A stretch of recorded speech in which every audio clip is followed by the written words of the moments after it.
at least 40 years old. Most people rode little motorbikes, a lot of ancient Z125s and Honda Groms, since they were so cheap and easy to work on. People needed their vehicle to last through 3 or 4 rebuilds at least. Warren didn't answer, but he lowered the gun and immediately coughed. The cold air and dust made his asthma worse. So did stress. Every time, that sound made her desperate. He didn't used to wheeze like that when the temperature changed. Warren reached into the end of the mossy log and brought out a little wooden bird, half carved. Because he knew, too.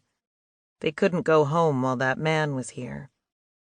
"We don't owe him anything," he said. "We don't." Dinah rolled open her knife sheath and pulled out the middle blade.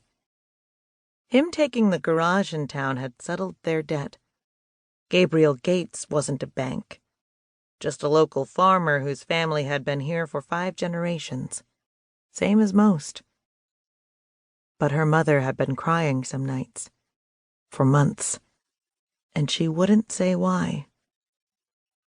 Dinah stood, her favorite knife in her hand, her lightest drop point.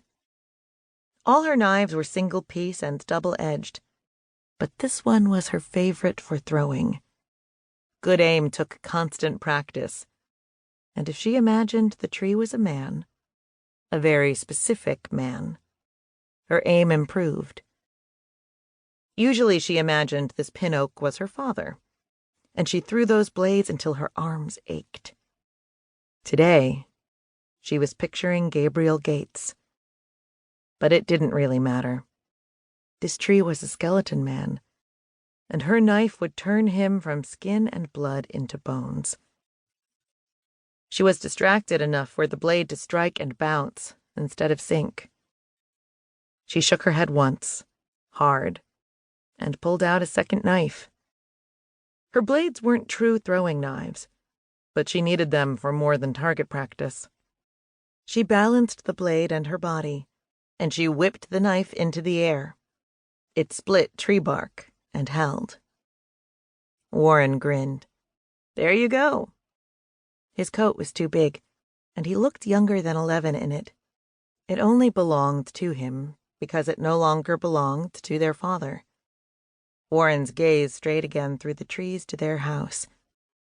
She yanked her knife out of the tree and sat beside him. He started working away on the little bird. She watched his knife tracing texture, so carefully, onto the individual feathers. "Isn't it weird how birds have wings and legs?"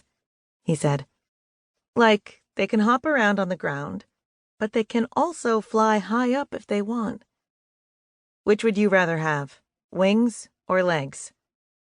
If she'd been born with either one, she'd be fine with it, but she didn't want to have to make the choice. "I don't know. Wings seem pretty risky." "Legs are risky too, though."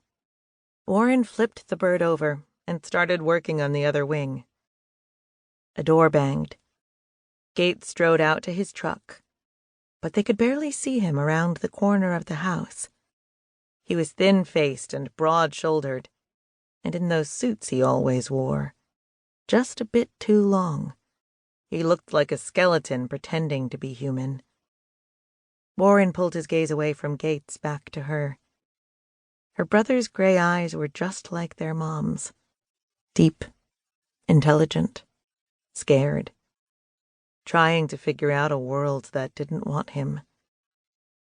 The driverless silver truck backed carelessly out of the yard. "How about you go feed the chickens?" she said. "I should help Mom with dinner." The rumble of the engine faded. Warren's shoulders relaxed. "Yeah, okay." Dinah headed for the house. Warren would mess around outside until she made him come in. Telling him to feed the chickens just gave him an excuse to avoid going inside. Because even as scared as he was, he didn't want to know. He wanted to do his carvings and take care of his chickens and climb around in the ravine. And she could at least give him that.